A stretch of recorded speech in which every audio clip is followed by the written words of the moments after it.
Durante el mes de agosto nos vamos a estar enfocando en un libro de la Biblia, el libro del profeta Jonás.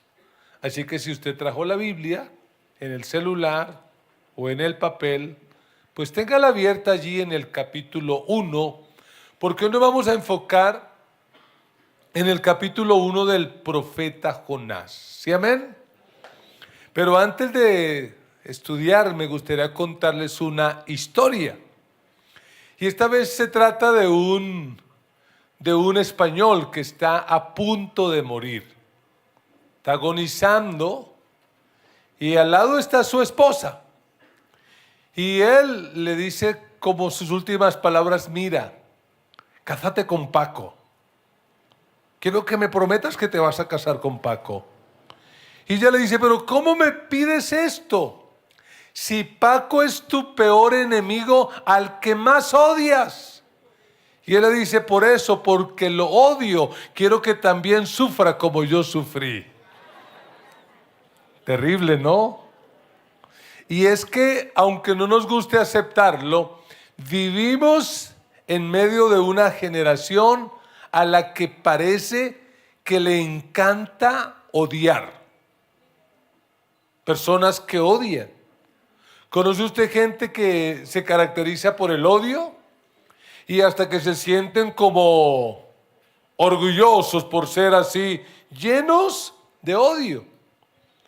Esas malas noticias que uno ve por televisión, tragedias, en su mayoría han sido causadas por personas llenas de odio. El señor Nietzsche, hablando del odio, dijo que el odio generalmente se convierte en parte de la identidad de una persona. Es decir, cuando una persona no aprende a perdonar, no aprende a pasar la página, termina creyendo que el odio es parte de su personalidad. ¿Y qué es el odio? El odio en esencia es negarse a perdonar, negarse a aceptar a los demás. Se cree que las personas que más odian son las que tienen envidia, porque esa envidia por querer tener lo que otro tiene se convierte en odio. Yo quiero tener, y como no lo puede tener, pues odia a esa persona. El odio también es causado por heridas que no han sido debidamente sanadas. Lo triste, y tal vez usted ya lo sabe, es que las personas que odian se esfuerzan por dañar al otro sin darse cuenta que se están dañando a sí mismos. Y tristemente nuestra historia de la humanidad está llena de historias de odio. El holocausto nazi. ¿Qué produjo el holocausto nazi? ¿Qué lo causó? Un tipo loco que odiaba a los judíos. ¿Y por qué los odiaba? Porque eran los que manejaban la economía, eran los más brillantes, los mejores de los mejores, así que lo único que se le ocurrió fue odiar, y contagió a toda una nación. Podríamos decir que institucionalizó el odio, donde el odio era parte de una cultura. Y usted dirá: hey, pastor, ¿y eso qué tiene que ver conmigo? ¿Y eso qué tiene que ver con Jonás? Pues tiene que ver todo. Porque ¿cuántos recordamos la historia de Jonás? Es una historia que no es difícil recordar. Los que crecimos en la iglesia, y aún a los que no crecieron en la iglesia, saben la historia de Jonás, ¿cierto? Dios llama a Jonás, le encarga una misión, lo manda a predicar a Nínive, que es la capital del reino del imperio asirio, que por estos días en el libro de Reyes ha salido mucho. ¿Y cuál es la decisión de Jonás frente a ese mandato del Señor? No voy. ¿Y por qué decidió no ir? Ay, es que le daba miedo. No. ¿Sabe por qué no quiso ir? Porque odiaba a los asirios. Y Jonás dice: ¿qué tal que yo vaya, les predique y se conviertan? Yo no quiero que se conviertan, yo quiero es que ardan en el infierno. El tema para hoy lo he titulado El odio más grande. Y voy a hablar de esto porque a mí me parece que en la práctica, puede que en la teoría no, pero en la práctica hay cristianos que están llenos de odio. Uy, pastor, no. Si somos cristianos y lo que nos caracteriza es el Evangelio de Jesús, y el Evangelio es caracterizado por el amor, no por el odio. Pues se lo quiero decir de entrada, porque luego de pronto se me olvida. Pero si tú no le predicas a tus familiares, si tú no les predicas a tus compañeros de universidad, a tus compañeros de trabajo, déjame decirte, a tu corazón lo está moviendo el odio. Porque con tu actitud de no predicar, ¿sabe qué estás diciendo? De mi parte, que te vayas para el infierno. Dígale al vecino, debemos derrotar el odio. Y yo quiero que en el capítulo 1, que ya lo tengamos abierto allí, respondamos a esa pregunta: ¿cómo derrotar el odio? ¿Cómo como seguidores de Jesús podemos derrotar el odio? Y le quiero dejar en su corazón rápidamente 3 claves que nos van a ayudar a derrotar el odio. Número 1, derrotamos el odio cuando aceptamos nuestro llamado. Versículo 1 de Jonás 1. La palabra del Señor dice así: la palabra del Señor vino a Jonás, hijo de Amitai. Anda, ve a la gran ciudad de Nínive y proclama contra ella que su maldad ha llegado hasta mi presencia. Jonás se fue, pero en dirección a Tarsis, para huir del Señor. Bajó a Jope, donde encontró un barco que zarpaba rumbo a Tarsis. Pagó su pasaje y se embarcó con los que iban a esa ciudad. ¿Qué dice que hacía? Huyendo así del Señor. Amén. Mire el llamado del Señor para Jonás. El llamado del Señor para Jonás fue muy simple. Jonás no tuvo que decirle: Señor, ¿y qué quieres que yo haga? ¿A dónde quieres que yo vaya? No, el Señor se lo dijo claramente: tienes que ir a Nínive, capital del imperio asirio, y predicar en contra de ellos. Hace años una hermana me dijo: pastor, estuve en un ayuno de 21 días y a que no sabe lo que el Señor me habló. Y yo le dije: ¿qué te habló el Señor? Que tengo que predicar el Evangelio. Y yo le dije: te hubieras ahorrado ese ayuno. Si es que eso solamente con leer la Biblia, ahí está claro. Por tanto, vayan y prediquen el Evangelio a toda criatura. El que creyere y fuere bautizado será salvo, mas el que no creyere será condenado. Que tenemos que predicar es algo que ya lo sabemos. Todo cristiano verdadero tiene un llamado. Lo triste es que muchos cristianos, al igual que Jonás, cuando entienden o cuando saben que Dios los ha llamado, hacen lo mismo que Jonás. ¿Qué hizo Jonás? Huir. El Señor le dice: vaya al oriente, a Nínive. Y él se fue para el occidente. Ve a Nínive, lo que hoy es Irak. Y él se va para Tarsis, lo que hoy es España. Vamos. Él prefiere huir. Y déjeme decirle algo: es posible desobedecer al Señor, pero no es conveniente. Lo voy a repetir: es posible desobedecer al Señor, pero no es conveniente. Nada más peligroso que alguien tomar la actitud de Jonás, porque la actitud de Jonás fue: no quiero. Algunos ven allí como que Jonás fue indiferente. No, Jonás no fue indiferente. Jonás fue rebelde. Jonás se levantó contra el mandato de Dios y le dijo: pues me importa un pepino, yo no voy a ir a predicarle a esa gente por allá, yo no voy a ir para nada. Y uno podría pensar: ¿y Jonás acaso no tendría razones o excusas para no hacerlo? Tal vez sí. Una de las razones por la que Jonás no va es porque Jonás tenía que predicar en contra de ellos.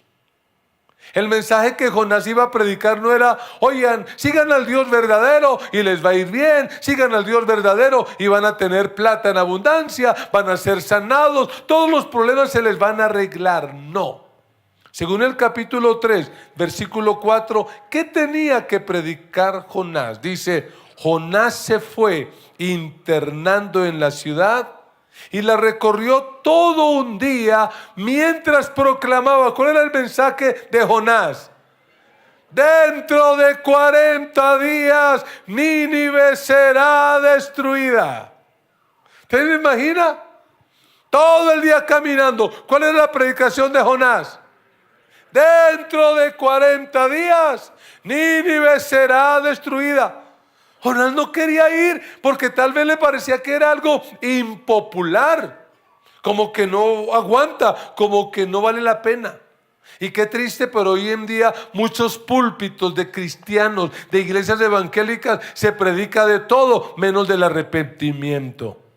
Ay, pastor, pero es que esas son iglesias muy lindas porque lo que predomina es el amor. No, señor. Si usted realmente ama a alguien, tiene que predicarle la verdad y tiene que llamarlo al arrepentimiento. Y si usted no les predica, pues sencillamente es que usted los odia. ¿Por qué Jonás no fue? Porque los de Asiria eran malos, pero re malos. Si usted ha leído el libro de Reyes, se da cuenta que esa gente era mala. Mire, entre otras cosas, cuando capturaban a los capturados, a los de los países que conquistaban, les arrancaban literalmente las uñas en carne viva. Les arrancaban los dientes en carne viva. Los desollaban como pelar pollos y los empalaban. Morían empalados. Las ciudades de Nínive, o la ciudad de Nínive, no decía como la ciudad de Colombia: bienvenido a Napoima, capital frutera de Cundinamarca. No, lo que habían a la entrada allí eran cráneos, huesos, esqueletos. Era lo peor de lo peor. Era gente muy mala. Por eso Jonás no quería ir. Pero la verdadera razón por la que Jonás no quería ir era porque odiaba a los asirios. Y Jonás decía: ¿qué tal yo vaya, les predique y se conviertan? ¿Qué va a hacer Dios? Yo no quiero que los perdone, lo que yo quiero es que los acabe. No sé si me estoy haciendo entender, pero cuando tú no le predicas a alguien, ¿sabes lo que le estás diciendo? Te odio. Ay, pastor, no sea así. Yo no le he predicado a mi familia porque es que me da embarrada. Ellos son como bravos. De hecho, todavía les cuesta trabajo aceptar que ahora soy cristiano, que ahora voy a la iglesia. Pues yo voy a esperar. Mira, si ese familiar tuyo se muere sin Cristo, va a ir a una condenación eterna. ¿Y sabe qué es lo peor de todo? Que tú, que lo conociste, pudiste haberle predicado y no lo hiciste. Eso es falta de amor verdadero. Cuando yo conocí el evangelio y a los 8 meses de haberle entregado mi vida a Cristo, a 15 de mis mejores amigos de la pandilla los asesinaron en una de esas mal llamadas limpieza social. ¿Sabe cómo me sentí yo? Lo peor. Porque yo cometí un error, yo me convertí, le entregué mi vida a Cristo, experimenté la gracia de Dios, pero me quedé callado. De hecho, me alejé de ellos desde ese día. Desde que ese día ocurrió, yo decidí que yo no iba a pasar un solo día de mi vida sin predicarle el evangelio a alguien. ¿Amas a tu familia? Con razón. ¿Amas a tu familia? Pues ¿qué tienes que hacer? ¿Amas a tus compañeros de universidad? ¿Qué tienes que hacer? Pero pastor, se van a enojar. Eso es problema de ellos, pero tú habrás librado tu alma porque estás obedeciendo al Señor. Pero Jonás no lo hizo. Jonás no aceptó el llamado. ¿Qué hizo Jonás? Bajó al puerto. Y tal vez Jonás es como muchos evangélicos. Señor, si es tu voluntad que yo haga esto, pues y entonces llegó allá y dijo, ¿hay boletas para Tarsis? Sí hay, ¿sí ve? Tal vez es de Dios. ¿Y cuánto vale la boleta? Tanto. Ay, me alcanza, esto es de Dios. Y compró la boleta, se fue para Tarsis y se echó literalmente a dormir. Ni siquiera se estresa, va dormidito, tranquilo. Oiga, parece que esa era la voluntad de Dios, que yo no me estresara por este mundo que se pierde, sino que me metiera ahí. Y déjeme decirle, hoy en día hay muchos que están aquí que están huyendo del llamado de Dios. Aquí en este lugar hay personas que saben que Dios las ha llamado a plantar una iglesia, a ser pastores, a ir de misioneros a un lugar, pero en lugar de obedecer se metieron en un barco al igual que Jonás y están allí durmiendo. ¿Y sabe cómo se llama ese barco? Ese barco se llama empresa, ese barco se llama trabajo, ese barco se llama carrera, ese barco se llama de muchas formas, pero yo hoy vine como profeta de Dios para decirte, acepta el llamado, levántate y predícale a este mundo el poderoso evangelio de Jesucristo. Levántate y dile a este mundo que hay esperanza y que esa esperanza es solamente Jesucristo. Porque si tú realmente amas a estas personas, tienes que predicarles. No huyas. Ayúdeme a predicarle, dígale al vecino, acepta el llamado. Y yo sé que no todos van a terminar siendo pastores, misioneros, plantadores, pero todos, absolutamente todos, aquí estamos llamados por Dios para predicar el evangelio allí donde Dios nos colocó. Porque Dios te colocó en un lugar estratégico. Y tú vas a ganar personas que yo nunca ganaría. Si yo voy a tu universidad y digo, vengo a hablar de Cristo, ¿qué van a decir? ¿Y ese quién es? ¿A quién le van a creer? A ti que estás en la universidad, a ti que estás en esa familia, a ti que estás en ese barrio, a ti que estás en ese pueblo, a ti te van a creer. Así que acepta el llamado. Pero hay una segunda clave. Y recuerde, es posible desobedecer a Dios, pero no conviene. Número 2. Derrotamos el odio cuando afrontamos las tormentas. Cuando afrontamos las tormentas.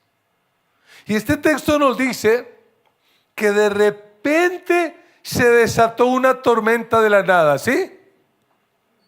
Lea conmigo, versículo 4. Pero el Señor, ¿qué hizo?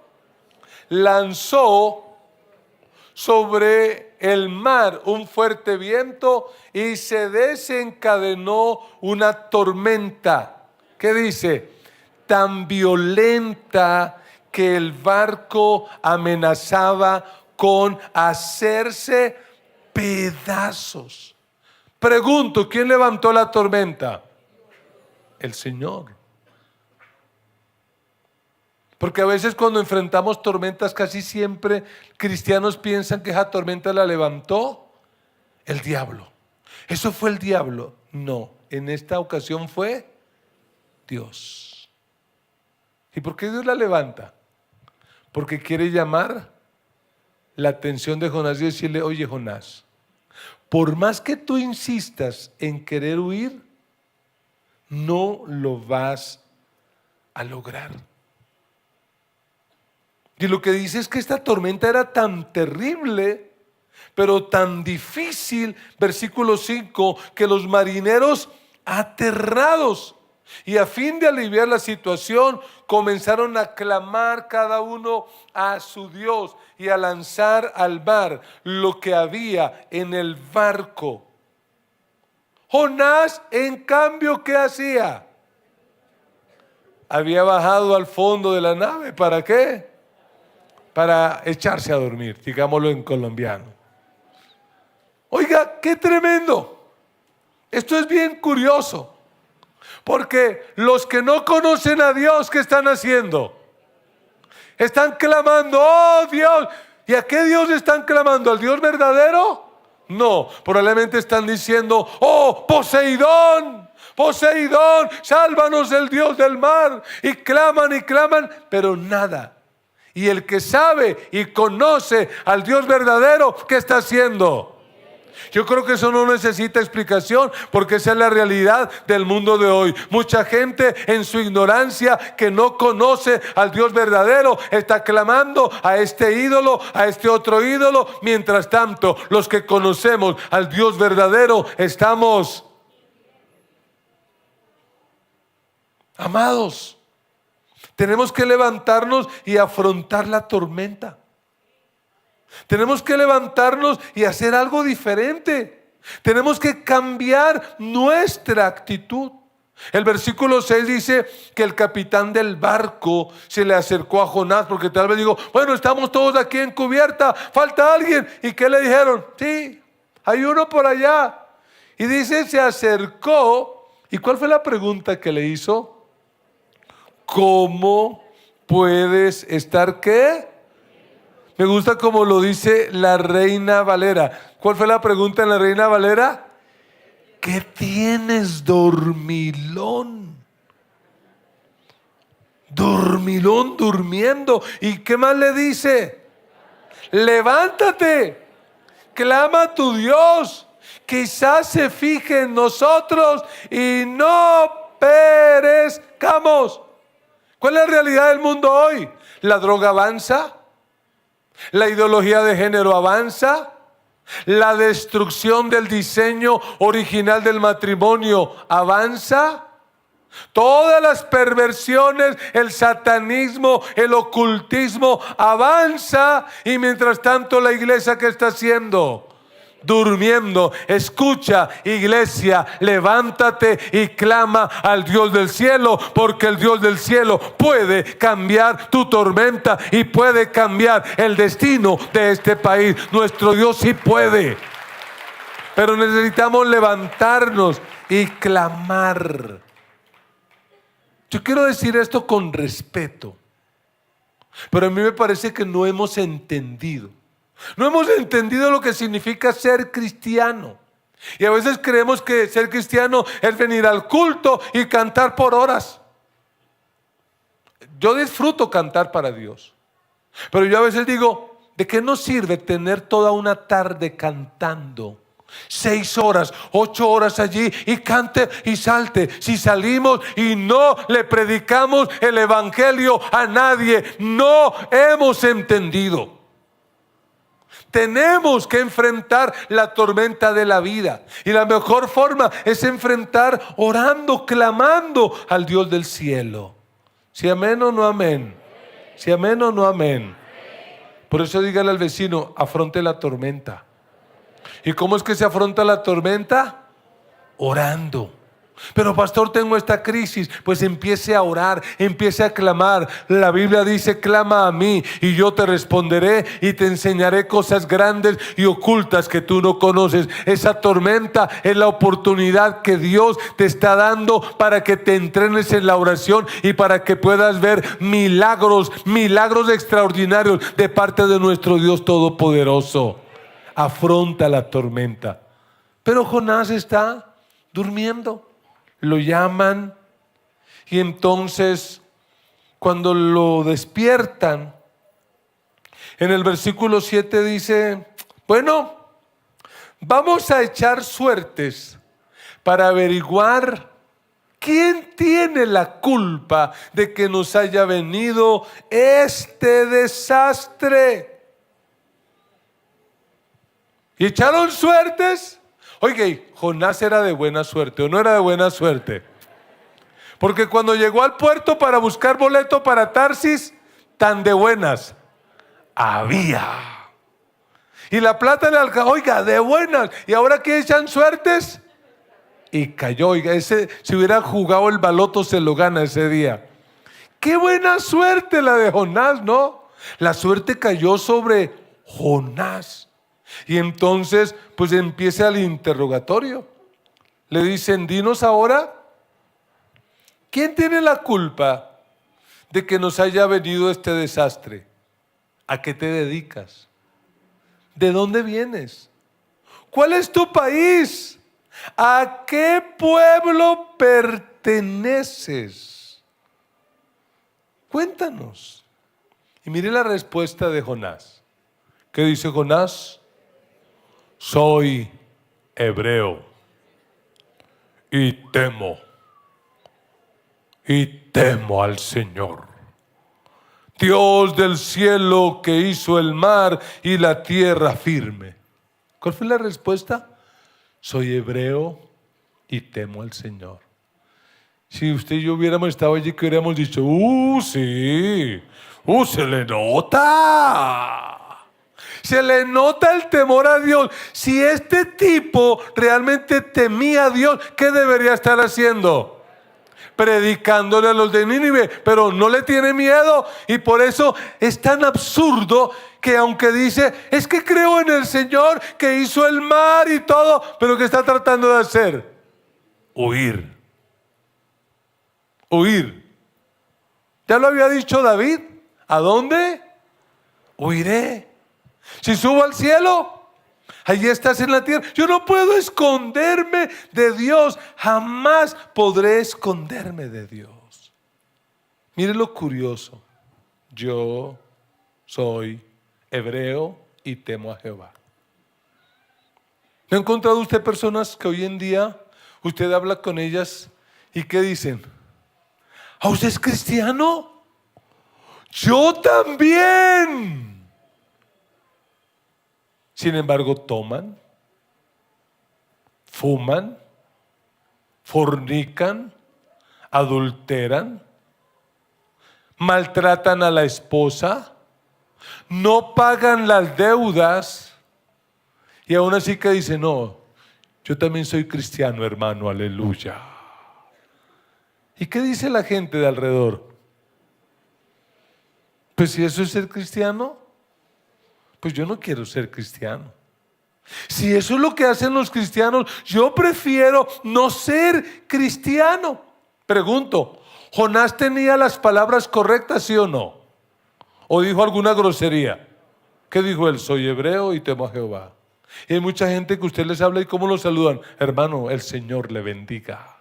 La gracia del Señor repose sobre tu vida. Bendiciones, shalom, Adonai. ¡Wow! ¡Uy, qué tan lindo que habla! No, se tiene que notar que realmente somos cristianos verdaderos. Mire lo que debió haber hecho Jonás a esta altura. Si yo tuviera que escribir una historia paralela de Jonás, ¿qué debió haber dicho Jonás aquí? Señores, perdónenme, la culpa es mía. Todo este desastre lo he causado yo y la verdad lamento haber puesto en peligro sus vidas. Lo que pasa es que yo soy un profeta rebelde, un profeta que no quiere predicar, que no quiere hablar. Estoy huyendo de Dios. ¿Y sabe por qué? Porque es que a mí los de Nínive me caen mal, los odio y yo no quiero que esa plaga se salven nunca. Yo no quiero que se vuelvan cristianos. Los odio con todo mi corazón. Pero no lo hizo. No lo hizo. ¿Cuántos cristianos medio falsos como Jonás? Que dicen una cosa pero viven. Temo a Jehová. Se le nota. Y mira el versículo 10, dice, al oír esto los marineros se aterraron aún más.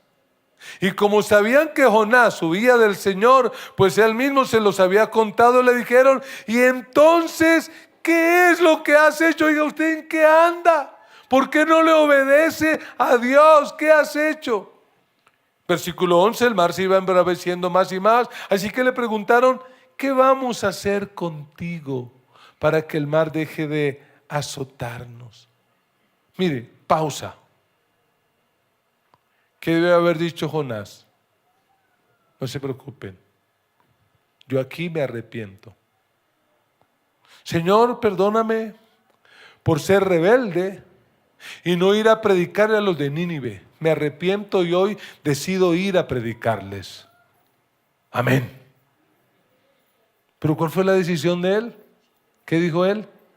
Échenme al mar. ¿Sabe lo que está diciendo este terrible? Yo prefiero morirme antes que ir a predicarle a los de Nínive. Yo me muero primero, pero ya a esa gente no le predico ni de riesgo. No voy a ir. Oiga, es un rebelde. Es un terco. Pero aquí está el tercer punto. Y es que si queremos realmente derrotar el odio, tenemos que abrazar la gracia de Dios. Porque si hay algo que sobresale en todo el relato de Jonás, es la gracia de Dios. Porque usted, ¿qué hubiera hecho con Jonás? Dígame la verdad. A usted le toca decidir el futuro de Jonás. Jonás es un profeta rebelde que no obedece, que no hace caso, que arriesga la vida de otros. Dígame usted qué haría con Jonás. ¿Usted qué le dice? Yo no sé usted, pero yo le diría, ¿sabe qué, Jonás? Conmigo las perdió.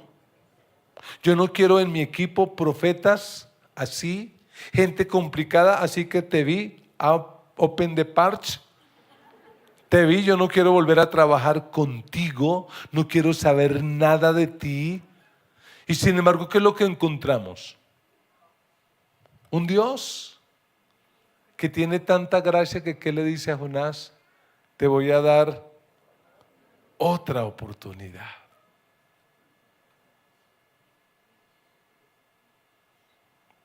En este capítulo hay muchas sorpresas. Solo quiero mencionar algunos. Sorpresa número 1. Que los marineros todavía respeten a Jonás. A semejante tipo. ¿Cómo lo van a respetar si fue el que los metió? Pero ¿sienten respeto, sí o no? Porque cuando él dice, tírenme al mar, ¿qué dijeron? Con mucho gusto, ¿sí? Oiga, mire qué contradicción. Jonás quiere que los demás se pierdan, pero estos que no conocen al Dios verdadero, ¿qué quieren hacer con Jonás? Salvarlo. Entonces dicen, no, y luchan, pero lo que dice el texto bíblico es que la tormenta se puso más complicada, fue imposible. Entonces en el versículo 14 dice, miren los que oran en el capítulo 1, Jonás nunca ora. Capítulo 1, versículo 14, ¿quiénes oran? Los marineros. Entonces clamaron al Señor. Oh Señor, tú haces lo que quieres. ¿Cuántos creen que Dios puede hacer lo que quiere? Tú haces lo que quieres. No nos hagas perecer por quitarle la vida a este hombre y nos haga responsable de la muerte de un inocente. Así que tomaron a Jonás y lo lanzaron al agua y la furia del mar. ¡Wow! Utilice su imaginación. Oran al Dios verdadero, tiran a Jonás al mar y el mar. Que se dieron cuenta. El Dios de este tipo es el verdadero Dios. Poseidón no respondió. Los dioses griegos y romanos no respondieron. Los dioses asirios no respondieron. Los dioses babilónicos no respondieron. Pero el Dios de Jonás, el único Dios verdadero, el que hizo los cielos y la tierra, respondió. Porque el único Dios verdadero es el Dios de la Biblia, revelado en la Biblia, revelado en Jesucristo. Él sí responde. Él tiene el control. Él tiene la autoridad. Pero Él tiene gracia, porque dice, Lo tiraron al mar y el mar se aplacó. Si yo hubiera sido el escritor de este libro, me hubiera gustado terminarlo ahí con otro versículo. Y Jonás cayó en el agua. Y un grupo de tiburones asesinos lo destruyeron para que aprendan a no ser rebeldes cuando Dios les da una orden. Fin de la historia. Pero ¿qué es lo que dice el texto? Versículo 16 dice, otra sorpresa, dice: al ver esto se apoderó de ellos un profundo temor al Señor. ¿A quién le ofrecieron un sacrificio y le hicieron votos? Dígame, en lenguaje evangélico, ¿qué hicieron esos marineros ese día? Se convirtieron. Uno se los puede imaginar ahí en la cubierta del barco de rodillas. Dios, Jehová, Yahvé, Elohim, Adonai, tú eres el único Dios verdadero, nos consagramos a ti. Se convierten. ¿Y cómo no se van a convertir con un profeta como Jonás? Ay, cuántos de sus familiares se han convertido no por usted, sino a pesar de usted. No porque han dicho, ay, tan lindo, se convierte en el de pura chiripa. Porque no hay razón, se convierte. ¿Y qué dice el versículo 17? Este es el más tenaz. El Señor, por su parte. Esto en el hebreo significa que tal vez Dios tuvo que crear un enorme pez, porque no fue una ballena. La palabra en hebreo aquí no es ballena, es un enorme pez que tal vez Dios tuvo que crear con una particularidad especial. ¿Para qué? Para que su profeta pudiera quedarse ahí en el vientre y pudiera sobrevivir durante ¿cuántos días? 3 días. ¿Cómo se llama eso? ¿Cómo se llama eso? La gracia de Dios. La gracia de Dios. Y a mí me parece que hoy en día, para que el Señor pueda salvar a esta generación, tiene que salvar primero a la iglesia. Tiene que salvar primero a los cristianos. Creo que los primeros que se tienen que convertir en este tiempo no son los borrachos, no son los que tienen problemas sexuales, no son los asesinos. Los primeros que tienen que convertirse son los cristianos. ¿Y de qué tienen que convertirse? De su odio. Porque cuando tú no predicas y cuando tú no anuncias el evangelio, lo que le estás diciendo a tu familia, a tus amigos, a tus compañeros de trabajo es: los odio y yo no quiero que ustedes se salven. Qué terrible ese Jonás, ¿cierto? Qué terrible ese Jonás. Prefiere morir antes que cumplir su misión. Qué terrible ese Jonás. Pero tú, ¿cuál ha sido tu respuesta? ¿Cuál ha sido tu reacción? ¿En qué barco vas? Ay, pastor, yo sí quiero cumplir mi tarea, pero mis niños son pequeños. Ay, mis niños son adolescentes. Ay, me voy a casar. Ay, estoy en mi carrera, ya casi termino. Estoy en mi empresa, estoy terminando de pagar mi apartamento. Deja de colocar tantas excusas y levántate y predica a esta generación. Porque si tú no predicas, lo que le estás diciendo a esta generación es: los odio, no quiero que se salven. 8 meses tenía de cristiano. Ya Dios me sanó, pero todavía me da nostalgia de pensar en 15 muchachos que crecimos juntos en nuestra locura. Y uno de ellos conoció la verdad, pero ¿sabe qué hizo durante 8 meses?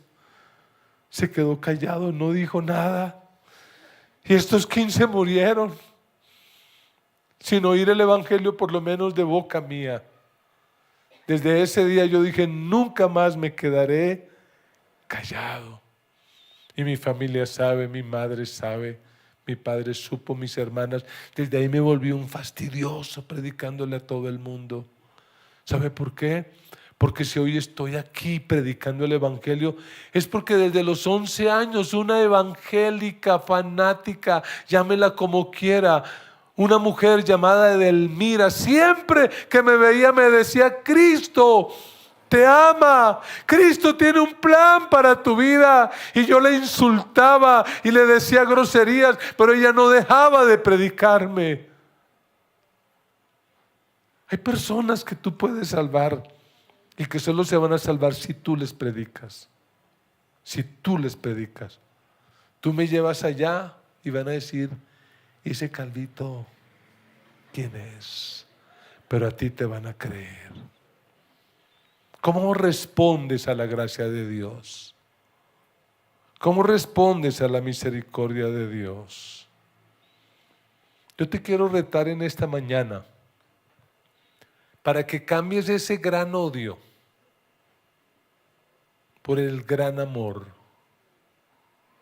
ese gran amor de Jesús, ese gran amor de Dios. Porque de tal manera amó Dios al mundo, que dio a su Hijo unigénito, para que todo el que cree en Él no se pierda, sino que tenga vida eterna. Y Jesús dijo: nadie tiene mayor amor que este, que alguien coloque la vida por otros. Yo te quiero retar, iglesia, en este mes. Te quiero desafiar a que renuncies a ese gran odio y lo cambies por ese gran amor.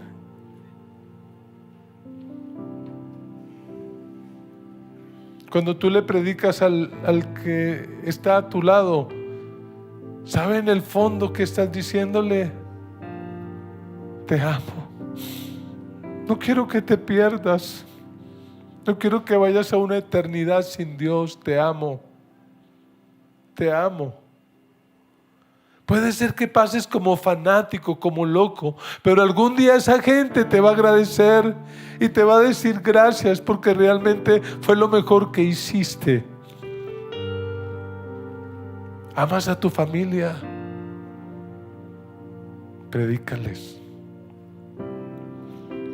¿Amas a tus compañeros de universidad? Predícales. ¿Amas a tus vecinos? Predícales. Levántate y cumple tu llamado. Y recuerda esto: si el odio más grande quieres derrotar, el evangelio de Jesús debes predicar. Puestos de pie.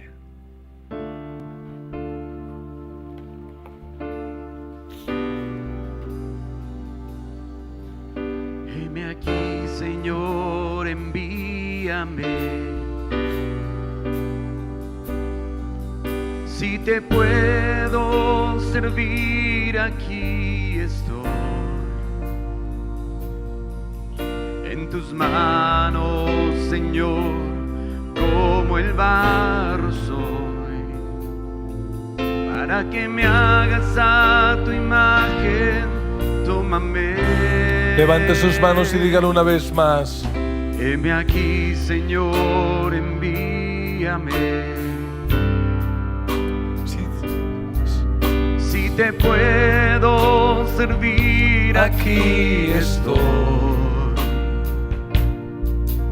En tus manos, Señor, como el barro soy,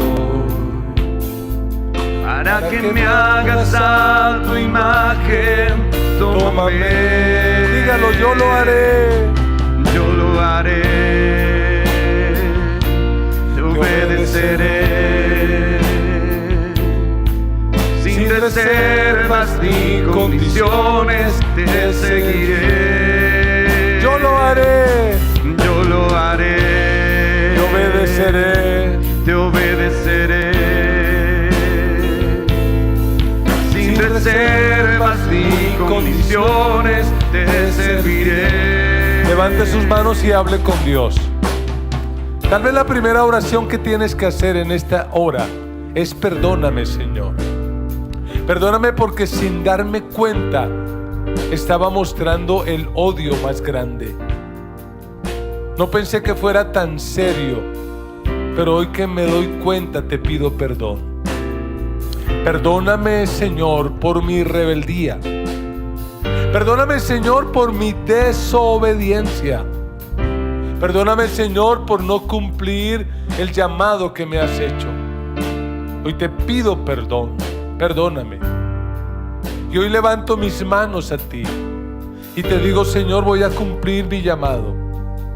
Voy a predicar, voy a contar mi historia. Voy a contar lo que tú has hecho en mi vida. Voy a contar lo que tú has hecho conmigo. Voy a contarlo, pero también voy a vivirlo. Voy a esforzarme para que la gente note que realmente soy cristiano y temo al único Dios verdadero. Señor, aquí está mi vida, la consagro para ti. Ahora por 1 minuto, 2 minutos, ore por su familia. Esos nombres que el Espíritu Santo le trae, pronúncielos y dígale al Señor: salva a fulano, salva, salva.